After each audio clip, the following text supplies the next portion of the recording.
How did it go? They denied my request. I'm being sent to Auristria to help with the elves. So they don't believe there's a threat? Did they at least listen to what you had to say? They barely let me say anything. I tried to explain to them the suspicions I had, but they brushed it aside as if I were a crazed peasant.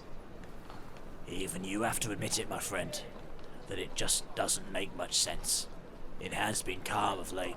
The letter you received from Arkel could have been faked to make you worry. No other word has come from the north that says otherwise. I know, but why?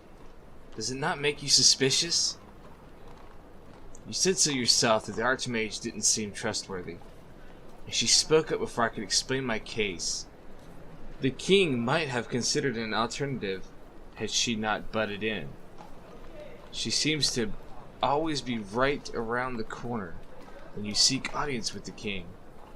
I feel sometimes she has her hands in things that she shouldn't, and I sometimes feel she could be of mischievous intent. However, she has been in the council for many a year, and has benefited the kingdom a great deal for what it's worth. I dare say she may not have the best personality, or seem to be of good will, but she has done nothing to imply an interest of hurting the kingdom. You speak out against her, but also align yourself with her. How can one be so naive? Naive? No, open-minded. Because we may think otherwise of her, or assume the worst could potentially arise from our actions, does not make it so. She may be as hard as stone, yes, or as sharp-witted as a dagger, and you or I may expect ill will from her, but it could be her way of being strong for the good of the people, which is why she is on the council. You're such a philosophical person, Eric. Maybe they should have appointed you as a member of the council. You sure have a sound of mind for it. Surely you jest. I just speak as if I were one to wear the boot on the other foot. Would I be surprised if she had bad intention? Possibly no. But does that mean that others would? Maybe not. Everyone is set in their mind of what a perfect world is, and I, for one, allow different interpretations.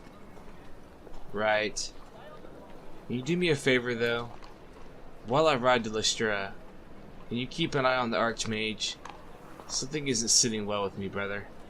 The letter, the insistent denial of worry, the eerie calm in the wind. I just can't. Will do. I will keep an eye and ear out for anything that goes on. But worry not, brother, for dark days are not coming. If the letter was indeed real, the threat was not severe, and was deemed overcome and was exaggerated. I'm sure the king will allow us to ride north once the talks with the elves have concluded. You know how important this is. He would never send anyone else. I wish he'd send you. You're like an old prophet with wisdom of 1,000 old house maidens, and their stories of prophecies and sorcery. Luckily, he likes you more. Now, enough of this. Let's have a drink before your negotiations. You're gonna need it. I hear they're quite a stubborn lot.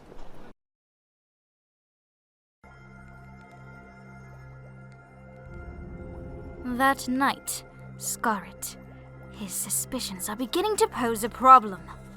But nonetheless, soon I will have all of the Sartorian relics, and he will bow before me like his dear king. Or else. Ah, here it is. My lady, you are very powerful already, and even more so with the Sartorian staff. Might I ask why you require all of the relics before asserting your plan? You need all of them to remove the barrier between our worlds, you uneducated fool! Regardless of the power I currently possess, the elves are still far stronger than I am in my current state. Even the dwarves are immune to such power. No. Patience is key. Patience and diligence. I have worked too hard for this, and I will have what I seek, and nothing will stand in my way.